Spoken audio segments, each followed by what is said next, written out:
اللي في الصورة دي فيروز أزاد، بلوجر عراقية شهيرة. في يوم 18 إبريل من الشهر ده أعلنت السلطات الكردية عن وجود جثتها في شقتها غرقانة في دمها، ومن الواضح إنها كانت نايمة وقت الجريمة، ومن وقتها ترند في المجتمع العراقي والعربي. فيروز كان عمرها 21 سنة بس، بنت جميلة ولها متابعين من جميع أنحاء الوطن العربي. اتعودت فيروز إنها تشارك تفاصيل يومها من لحظة ما بتصحى لحد ما تنام، حتى في موتها انتشرت صور على مواقع التواصل الاجتماعي للشرطة وهي بتنقل جثتها من شقتها الموجودة في حي دارتو في الجنوب الشرقي لمدينة أرابيل بإقليم كردستان العراق. فيديو النهاردة هنتكلم عن تفاصيل كتير. 1. إزاي اتقتلت فيروز؟ 2. إيه سر تورط أفراد من أسرتها في الجريمة؟ 3. هل الجريمة دي متصلة بمحاولة قتلها اللي كانت السنة اللي فاتت؟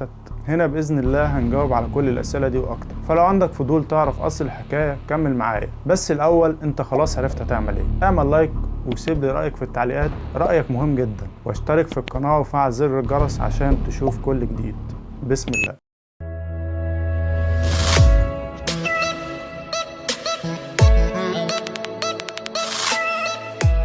اتولدت فيروز أزاد سنة 2003 واتنقلت مع أسرتها لإقليم كردستان العراق لما أخذت أسرتها الجنسية العراقية. بعد كده فكرت فيروز تتجه لعالم السوشيال ميديا، خصوصا إنها كانت بنت جميلة، وده العامل المهم والأساسي اللي جمهور السوشيال ميديا محتاجه. ببساطة حد جميل ويعرف يتكلم. كل المواصفات دي كانت عند فيروز. المهم بدأت تفعل حساباتها على كل المنصات وتشارك تفاصيلها اليومية بشكل مستمر، من أصغر التفاصيل لأكبر التفاصيل، وقدرت تجمع عدد متابعين كتير خصوصا على سناب شات وتيك توك.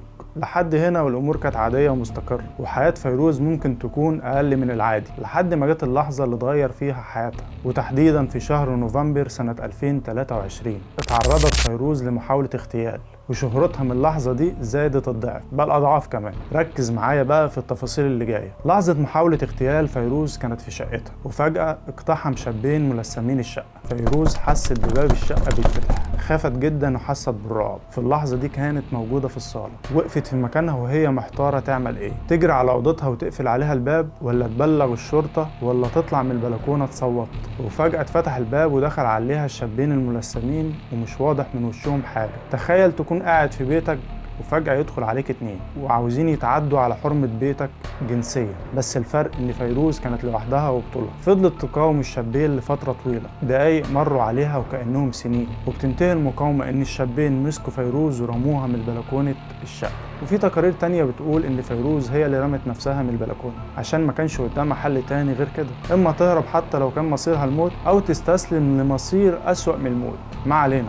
بعد كده الجيران اتصلوا بالإسعاف وأخدوها للمستشفى، وقعدت شهور تتأهل عشان ترجع زي الأول، عشان جسمها كان فيه كسور كتير، ده غير المشاكل النفسية من خوف وهلع فضل مستمر معاها لفترة طويلة. كل ده وفيروز مستمرة بتشارك متابعينها تفاصيل حياتها بالتفصيل الممل. الحادثة دي كانت الشرارة اللي تسببت في شهرتها الكبيرة، وانتشرت قصتها في النار زي الهشيم. بعد كده قدرت السلطات العراقية إنها تقبض على الشابين، بس العجيبة إنهم طلعوا منها زي الشعر من العجينة. هتقولي إزاي؟ هقولك، وحط تحت كلامي خط أحمر كبير قوي. الشابين قدروا يقنعوا والد فيروز وأخوها يمشوا الموضوع بشكل ودي، وفعلا الأب تنازل عن المحضر وأخد 50,000 دولار، حياة بنته مقابل 50,000 دولار. أنا شامم ريحة غدر. يلا خلينا نكمل ونشوف هيحصل إيه في الآخر، بس سيب الخط الأحمر في مكانه.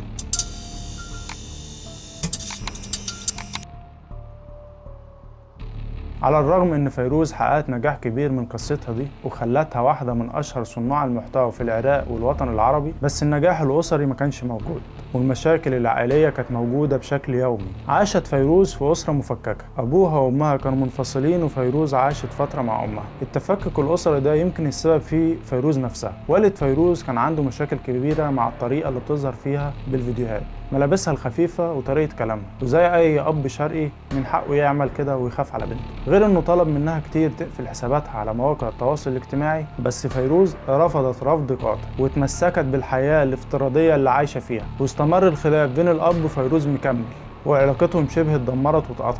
واستمرت علاقتها مع أمها اللي ما كانش عندها مشكلة خالص مع ظهور بنتها بالشكل ده. في النهاية سابت فيروز البيت وانتقلت لشقة مستقلة في الجنوب الشرقي لمدينة أرابيل الكردية، وده المكان اللي تم الاعتداء عليها فيما بعد. وتم إطلاق النار في المحاولة الثانية. لحد تصوير الفيديو ده التحقيقات مستمرة، والتقرير المبدئي لسلطات تنفيذ القانون في إقليم كردستان العراق إن اللي عمل كده مجموعة من الملثمين اقتحموا الشقة بنفس الطريقة الأولى، بس المرة دي فيروز كانت نايمة في سريرها. دخلوا لحد أوضتها وضربوا عليها النار 4 مرات في أماكن مختلفة من جسمها، كأن اللي عمل كده أخد الفكرة من الشابين. ويبقى السؤال المهم، مين اللي أنهى حياة فيروز؟ ومين بعت الناس دي عشان تقتلها في شقتها وهي نايمة؟ الكلام اللي منتشر في الإعلام العراقي إن بنسبة كبيرة اللي ورا الجريمة دي أسرة فيروز نفسها، بقيادة وتنفيذ من الأب والأخ، وده كلام مسرب من شرطي رفض يقول على اسمه. في النهاية إحنا ممكن نكون قدام جريمة شرف، جزء من الحقيقة ظاهر للناس وجزء تاني مات واتدفن مع فيروز. لو فرضنا إن الأب عمل كده، هل استخدم كل السبل اللي تمنع بنته من الطريق اللي مشيت فيه، ولا الوسيلة اللي كان قادر عليها هي زناد المسدس اللي قتل بيه بنته؟ عزيزي المشاهد، عاوزك تتأملها وتفكر. جدير بالذكر في بعض الشواهد من المقربين من فيروز بتقول ان الاب هدد بنته اكتر من مرة، هددها بالقتل لو استمرت في نشر الفيديوهات بطريقة اللبس الفجة اللي بتظهر بيها. في النهاية كل مجتمع بتحصره مجموعة من العادات والتقاليد، والسنين الأخيرة مع انتشار مواقع التواصل الاجتماعي جرائم القتل كترت مع اختلاف أسباب القتل، وسهولة الربح صنع من الناس سلعة بتتاجر بيها. عزيزي المشاهد، أنا مش طالع أنظر على حد، فيروز ماتت والمجرم مشتبه فيه لسه، وحتى لو طلع والدها القاتل ودوافعه بحكم العادات والتقاليد سليمة فهياخد جزاؤه ومصيره كلنا عارفين. في النهاية ظهور فيروز واللي زيها هيستمر، وكذلك القتل والخراب، والحل من وجهة نظري هو الرقابة من البداية. الأب لو كان فرض نفسه وشخصيته من طفولة فيروز ما كناش وصلنا للنقطة دي. مستني رأيكم في التعليقات، أتمنى أكون ضيف خفيف عليكم وتكون الحلقة عجبتكم. بنوصل لنهاية حلقتنا، أشوفكم على خير.